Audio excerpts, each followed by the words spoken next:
One of the really interesting things to come out of Shawn Layden's interview spree with Game Informer and CNET over the last couple of days was PlayStation's admission that they will be doing fewer games, but bigger games for the PlayStation 5, and how that correlates into the decision not to show up at E3 2019, and I wanted to talk a little bit about it. What's going on, guys? Randall Thor 19, Man with a Million, back again with another video. And if you enjoyed this video, maybe give it a like and hit that sub button if you're new.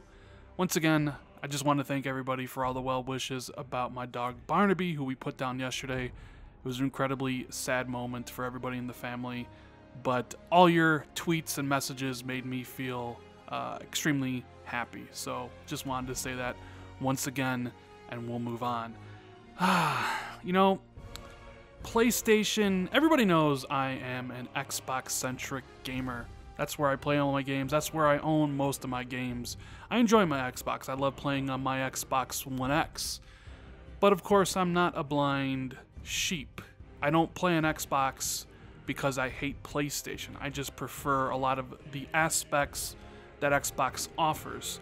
Now, PlayStation, however, and I'll be the first to admit it, their exclusives the last couple years are better for me as the type of games I like than their Xbox counterparts. You can't deny the brilliance of God of War, the fun of Spider-Man, my enjoyment of Detroit Become Human, but then again, I really enjoy those narrative-driven, Telltale-like games. People love Horizon Zero Dawn. There's a reason why a lot of people consider Sony the best at those single-player, narrative-driven, cinematic experiences. But there's a caveat with only really doing those, is that you can't make a lot of them, and the ones that you do make take a long time and require a lot of money. So going forward, PlayStation has made a decision that they are going to make fewer exclusives, particularly for the PlayStation 5, since the PlayStation 4 era is over, but they are going to be bigger. See, in this CNET interview, he was asked a question, Shawn Layden, like, with games like Fortnite Battle Royale becoming so popular, how do you decide what types of games to make, whether it's creating a direct competitor, Me Too type game, or something different?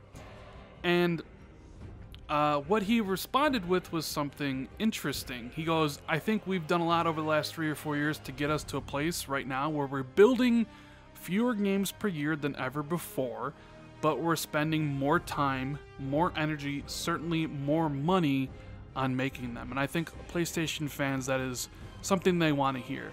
To achieve greatness, you got to give time to these games. You got to give money to these games. We all know the story about God of War. 5 years in development. Spider-Man, 3 or 4 years. Horizon Zero Dawn, 3 or 4 years. For these games to be amazing, for them to achieve the 90+ meta that PlayStation wants, you need to give these developers time. You need to give them the tools, the resources, the money, the talent to make those experiences, and that's what PlayStation fans have come to expect. You know, when you play God of War and Spider-Man and how great they are, and Horizon Zero Dawn, and the upcoming Last of Us, and Ghost of Tsushima, and Days Gone, these experiences that PlayStation gives you, you can't go back to accepting mediocre games from them. So Sony has to constantly improve, make bigger games, and the only way you can do that is by making fewer of them, but make them bigger in scope in every way imaginable, which basically costs a ton of money, because PlayStation fans aren't going to accept a God of War 2 that isn't as good as God of War, that has worse graphics or less of a story, or, you know, a smaller world. They expect it to be bigger. They expect Horizon Zero Dawn 2 to be bigger, better, bolder than Horizon Zero Dawn 1. And that requires a lot of money, time, and talent to pull off. It's also pretty interesting to, you know, hear how Sony actually goes about building their first-party games. They have a first, best, and must mantra. He goes on to say that if your title is going to be first in creating a genre or first in creating a new game activity, let's look at that. If you're going to make an action-adventure game, it better be best in class. And we have the third category called must, which is we must support the platform, we must be present when new technology comes out, obviously specifically talking about VR and motion controls and stuff. But I like the idea of them saying if you're building a game, it has to be best in class. Action adventure, which would be Uncharted. If you're building, God of War has to be the best. Spider-Man, superhero games. Like, there's no just make the game and put it out there. They want it to be the best in the class that it's going for. Those are high marks because you're not always going to reach those, but when you do, you definitely get rewarded with the sales that Spider-Man brought to PlayStation at the end of 2018, with the critical and the sales that God of War gave PlayStation in April of 2018. You reap what you sow, basically.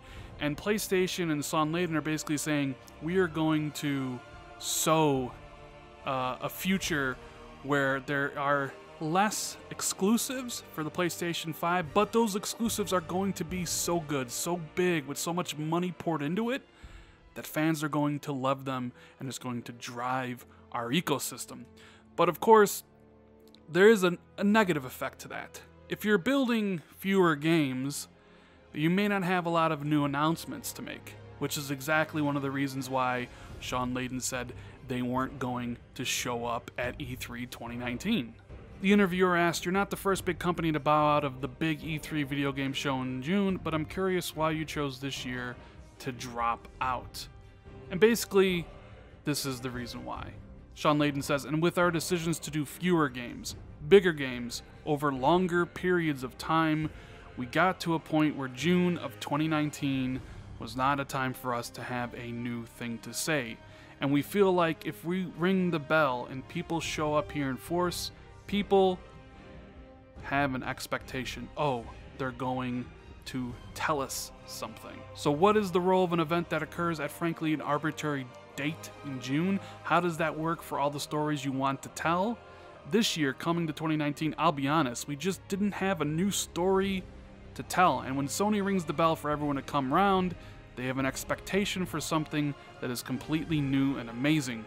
We looked at the lineup and we can probably only give fans a lot of updates on things they already know. So how does that work out for us?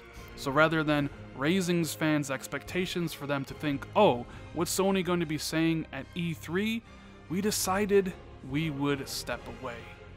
So that's his reasoning on not showing up to E3 2019, is that, well, because they're building fewer games, bigger games that take a longer time to make, they just weren't in a position to show anything new. And if they did go to E3 2019, you'd only have updates on Death Stranding and Ghost of Tsushima and Last of Us 2, which is exactly what they did this past E3, and they were burned for it. They were ridiculed for it. People said that their E3 was disjointed and weird, and why did it even need to exist? So what are you saying? I understand.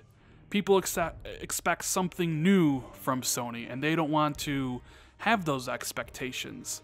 And quite frankly, it's because of the PlayStation 5. We all know this. PlayStation 5 is on the horizon. It's coming 2020, whether it's early in March or at the end of the year. And all the games they're making, all the exclusives that their studios are hard at work at for the PlayStation 5, like Horizon Zero Dawn 2, well, you don't really want to announce those before you announce the system. So they're at this point where we could go to E3 and just talk about what we've talked about the last 3 years, which is the downside to revealing games really early. Don't forget Last of Us 2 as well as Death Stranding were revealed back in 2016.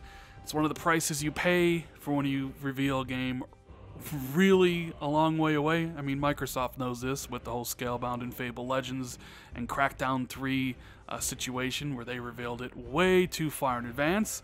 And PlayStation's basically at that point now where they're like, yeah, we just want to avoid people, having these expectations, and we don't want to just talk about Last of Us and Death Stranding like they did last year.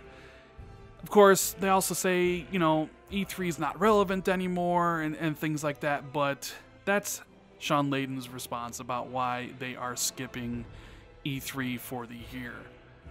I think it's pretty interesting stuff. I wonder what you guys think about Sony focusing on fewer but bigger PlayStation 5 exclusives for the future. Let me know what you think in the comments below. Do you think they're being very honest about why they dropped out of E3 2019? Would you have been happy with the show just dedicated to the 3 big games still left to come out, or would you have complained like everybody else? Let me know what you think in the comments below. And if you enjoyed this video, well, make sure to leave it a like, share it out on Twitter and Facebook, or with a friend. I'd greatly appreciate that. Hit that sub button if you're brand new, and hit that notification bell located right next to that subscribe button in case you want to be notified every single time I drop a new video. Thank you guys so much for watching. I greatly appreciate it, and I'll see everybody in the next video. Later, guys.